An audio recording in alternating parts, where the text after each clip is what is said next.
এবং প্রবাসী লন্ডনের প্রিয় ভাইয়েরা, আসসালামু আলাইকুম ওয়া রাহমাতুল্লাহি ওয়া বারাকাতুহু। আমি তো এখানে কথা বলার কথা ছিল না, শুধু তাহের ভাই এখানে এসছেন, আমি তাহের ভাইয়ের কাছে আসার জন্য এখানে চলে এসেছি। আপনারা আমাকে কথা বলার সুযোগ দিলেন, আপনাদের সকলকে অনেক অনেক ধন্যবাদ। আমি এই ধন্যবাদের সাথে একটা জিনিস জানাতে চাই, আল্লাহ রাব্বুল আলামিন মানুষ যে জুলুম করে, মানুষ যে নির্যাতন করে, এটাকে ছাড় দেন, কিন্তু ছেড়ে দেন না, মোটেই ছেড়ে দেন না। আজকের দিন, বছরের প্রথম দিন, এই দিনটাতে দেখেন বাংলাদেশ জামাত ইসলামীর নেতৃবৃন্দকে বিভিন্ন ধরনের আকৃতি দিয়ে পয়লা বৈশাখ হিসাবে চারুকলা থেকে উদযাপন করা হতো। যারাই উদযাপন করতেন, যারাই নেতৃত্ব দিতেন, সেই নেত্রীর ছবি আজকে দেখে খুব অবাক হলাম, আশ্চর্য হলাম। আল্লাহ তো ছেড়ে দেন নাই, আমরা তো ধরেও রাখতে চাইনি। আশ্চর্যের ব্যাপার হলো যে এই দুনিয়ার মাটিতে তারা যে জিল্লতি নিয়ে গেল, আমরা কিন্তু সেই জিল্লতি পাইনি। আমাদের বিরুদ্ধে মিথ্যা সাক্ষী দেওয়া হলো, মিথ্যা মামলা দেওয়া হলো, আমাদেরকে ধর্ষক বানানো হলো, আমাদেরকে রাজাকার বানানো হলো। বাংলাদেশ জামাত ইসলামী করলে রাজাকার হয়ে যায়, জামাত ইসলামী করলে পাকিস্তানের দালাল হয়ে যায়। বাংলাদেশ জামাত ইসলামীর কোনো নেতা পাকিস্তানের সাথে আত্মীয়তাও করে না, তাদের এখানে বাড়িও বানায় না, ঘরও বানায় না, ব্যবসাও করে না। কিন্তু বিপদ আসলে বাংলাদেশ থেকে কেউ পাকিস্তানে পালিয়েও যায় না। কিন্তু যারা ভারতের দালালি করে তারা ঠিকই কিন্তু ভারতে পালিয়ে যায়। কাজেই আপনারা আগামী দিনে এই জামাত ইসলামীকে যে সাহায্য করেছেন এতদিন ধরে, আমি বিশেষ করে আরো একটা কারণে আপনাদের সামনে দাঁড়ানোর জন্য রাজি হয়েছি, ধন্যবাদ দেওয়ার জন্য।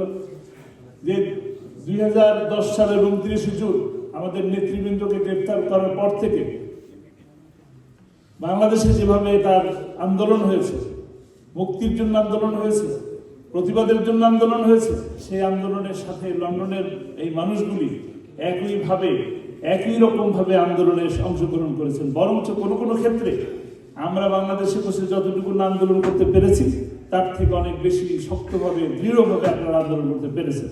এই কারণে আমি আমার পরিবারের পক্ষ থেকে আমি আপনাদের প্রতি কৃতজ্ঞতা জানাই, ধন্যবাদ জানাই।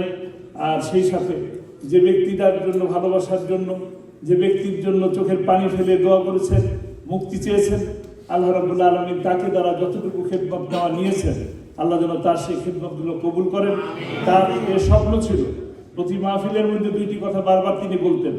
একটা হলো যে আল্লাহ যেন তাকে শহীদি মৃত্যু দেয়, তাকে চক্রান্ত করে, ষড়যন্ত্র করে জেলের মধ্যে বন্দী রেখে দেবে, ক্ষান্ত হন নাই, বরঞ্চ তাকে মিথ্যে কথা বলে সুস্থ একটি মানুষকে হাসপাতালে নিয়ে এসে তাকে ষড়যন্ত্র চক্রান্ত করে তাকে হত্যা করা হয়েছে।